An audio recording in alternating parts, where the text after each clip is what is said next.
محمد صلوات اللہم صلی علی محمد وعلی محمد عجل فرجہم۔ ابھی ہم جن امام زادوں کی زیارت پر آئے ہوئے ہیں، یہاں پر اس علاقے کا نام ہے چہل اختران، یعنی 40 ہستیاں اور 40 امام زادے کہ جو یہاں پر مدفون ہیں، جن میں بیٹیاں بھی ہیں امام کی اور بیٹے بھی شامل ہیں۔ اور سب سے ان میں افضل مقام اور بافضیلت اور باکرامت مقام جناب موسیٰ مبرقہ کا ہے، کہ جن کا مزار ہمارے بیک سائڈ پر موجود ہے۔ اور یہ کہا جا سکتا ہے کہ قم کی سرزمین میں بی بی معصومہ قم کے بعد جو سب سے بڑی زیارت گاہ ہے وہ حضرت موسیٰ مبرقہ کی زیارت گاہ ہے۔ یہ کون ہے؟ یہ فرزند ہوتے ہیں حضرت امام محمد تقی علیہ السلام کے۔ اللہم صلی علی محمد وعلی اور یہ سگے بھائی ہوتے ہیں امام علی نقی علیہ السلام کے۔ یعنی جیسے ہم نے آپ کو یہ بات بار بار گزارش کرنے کی کوشش کی کہ چونکہ ائمہ کی کبھی کبھار ازواج زیادہ ہوتی تھیں، تو کچھ ایسے ان کے فرزند ہیں کہ جو کسی زوجہ سے ہیں، کچھ ایسے ہیں کہ جو کسی اور زوجہ سے ہیں، لیکن سگے بھائی بہن کا رشتہ یا سگے بھائی بھائی کا رشتہ یہ ایک بہت زیادہ اہمیت کا حامل ہے، کیونکہ یہ انہی کی والدہ سے ہیں کہ جن والدہ سے اور جس ماں سے حضرت امام علی نقی علیہ السلام ہیں۔ اور امام علی نقی علیہ السلام اپنی والدہ کے بارے میں بیان فرماتے ہیں کہ ان کو پروردگار نے شیطانی تمام شر سے محفوظ رکھا ہے، وہ پاک اور منزہ اور مطہرہ و طاہرہ ہیں۔ تو انہی پاک خاتون کے بطن سے حضرت موسیٰ مبرقہ کی بھی ولادت ہوئی ہے۔ حضرت موسیٰ مبرقہ کو بطور خاص یہ نصیحت کی تھی امام علی نقی علیہ السلام نے یا ان کے والد بزرگوار نے کہ آپ قم میں رہیں اور قم کے لوگوں کی تربیت کریں، اور قم کے لوگوں کو آپ یہاں پر درس و تدریس دیا کریں، اور قم کے جو مسائل ہیں ان کے جوابات آپ دیا کریں۔ اور کبھی کبھار ایسا بھی ہوا ہے ائمہ کی زندگی کے اندر کہ بھائی کا اگر مقام بہت زیادہ ایک شہرت پہ آ جاتا تھا تو وہ خود ہی کبھی کبھار دعوی امامت کر دیتے تھے، جس طریقے سے عبداللہ افتحی نے کیا تھا، اور آگے جا کے زید النار مثال کے طور پر ہے، پھر آگے جا کر جعفر کذاب مثال کے طور پر ہے یا جعفر تواب، تو بہت سو نے دعوی امامت کیا ہے۔ اسی لیے ہم حضرت ابوالفضل عباس کی شاید فضائل میں سے جو سب سے اہم فضیلت مانتے ہیں وہ یہ ہے کہ انہوں نے قمر بنی ہاشم ہونے کے باوجود، فرزند امیر المومنین ہونے کے باوجود ہمیشہ اپنے آپ کو حسین کا غلام سمجھا ہے، ورنہ ان کے مقام مرتبہ میں کوئی کمی نہیں تھی، وہ بھی اگر دعوی امامت کرتے تو ان کے بھی کتنے فالورز ہو جاتے، لیکن انہوں نے کبھی بھی یہ کام نہیں کیا ہے، بھائی ہونے کے باوجود بھی اپنے آپ کو ادنا سا غلام سمجھا ہے حضرت ابوالفضل عباس نے۔ تو پروردگار نے بھی یہ مقام دیا ہے کہ جس شان کے ساتھ مولا حسین کا روضہ آج آباد ہے، اسی شان کے ساتھ مولا غازی عباس کا روضہ بھی آباد ہے۔ تو حضرت موسیٰ مبرقہ بھی بہت بافضیلت تھے، لیکن کبھی بھی انہوں نے کام نہیں کیا، یہاں تک کہ کچھ مسائل ایسے تھے کہ جو یحییٰ ابن اقسم نے موسیٰ مبرقہ سے پوچھے، اور شاید اس کی سیاست یہ ہو کہ موسیٰ مبرقہ سے میں پوچھوں گا تو یہ امام بن کر جواب دیں گے اور ایسے ایسے ان کے فالوورز پیدا ہوں گے اور آپس میں انہی کے درمیان جنگ ہو جائے گی۔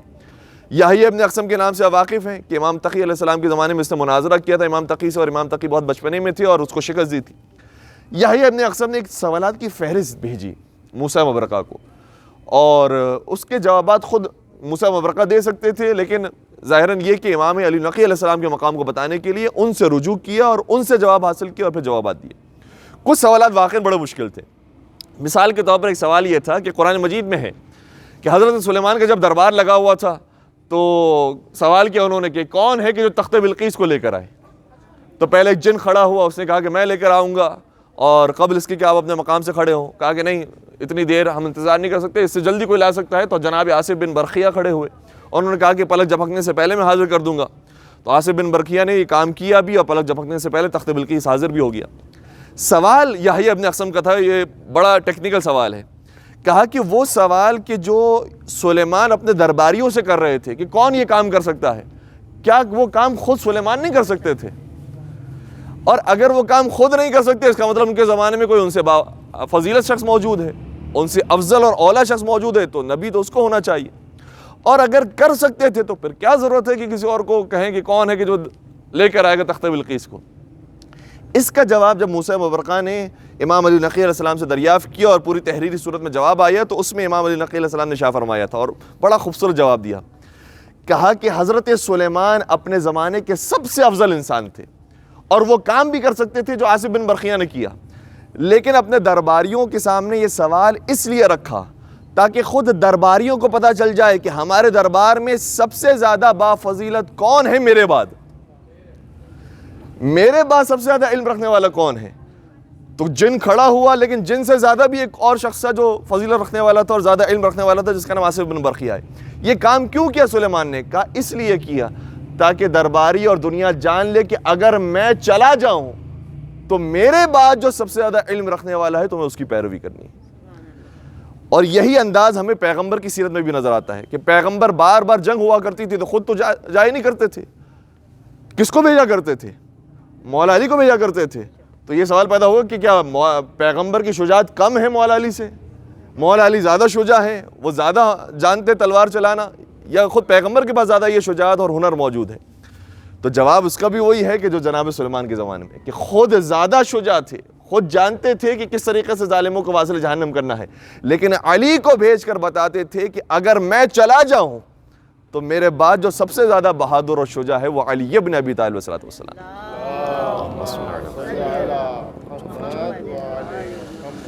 تو حضرت موسیٰ مبرقہ نے یہاں پر لوگوں کی علمی تربیت کا کام کیا۔ ان کا نام موسیٰ تھا لیکن موسیٰ مبرقہ کے نام سے مشہور ہوئے۔ مبرقہ یہ عربی زبان کا لفظ ہے اور یہ لقب ہے، اس کا مطلب یہ ہوتا ہے، مبرقہ نکلا ہے برقع سے۔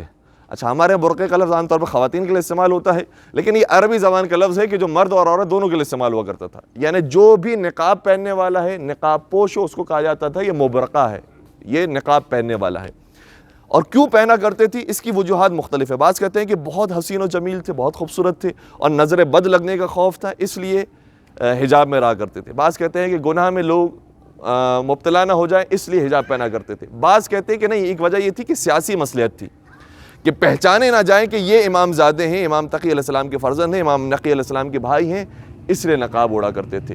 لیکن بہت سو نے جو اکثر اس کے اندر احتمال دیا وہ یہی دیا کہ بہت حسین و جمیل، بہت نورانی تھے، اس لیے اپنے چہرے پر نقاب اوڑا کرتے تھے۔ اور جب نقاب کے ساتھ حسن و جمال کا ذکر آتا ہے تو مجھے خود بخود شہزادے علی اکبر کے حسن و جوانی اور ان کا حسن و جمال ذہن میں آتا ہے، جس کے بارے میں شاعر نے کہا تھا کہ حسن یوسف کی آبرو کے لیے، حسن یوسف کی آبرو کے لیے رکے ہنسی پہ اکبر نقاب رکھتے تھے۔ تو حضرت موسیٰ مبرقہ اسی اعتبار سے نقاب رکھا کرتے ہوں گے۔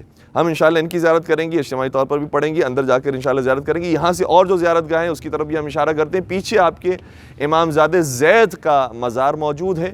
یہ امام سجاد کے بلا واسطہ فرزند تو نہیں ہوتے ہیں، لیکن ان کی نسل کے اندر جناب زید آئے ہیں، امام زادہ زید آئے ہیں، اور چونکہ یہ بھی با فضیلت شخصیت تھے اس لیے ان کا بھی مزار موجود ہے۔ اور پھر حضرت موسیٰ مبرقہ کے تھوڑا سا آپ سمجھ لیجیے کہ لیفٹ سائڈ پر، یعنی آپ جس طرح سے کھڑے ہوئے ہیں اس اعتبار سے لیفٹ سائڈ پر اچھی خاصی قبریں ہیں، جس کی وجہ سے اس جگہ کا نام چہل اختران پڑا ہے۔ اور کہتے ہیں کہ یہ 40 قبریں ہیں جہاں پر امام زادے مدفون ہیں، اس میں خواتین بھی ہیں اور مرد بھی ہیں، اور یہ امام زادے سبھی کے سب ہیں۔ انشاءاللہ وہاں پر جا کے ان کے لیے فاتح خوانی اور ان کی بھی زیارت پڑھیں گے۔ بر محمد و آل محمد صلوات، اللہم صلی علی محمد۔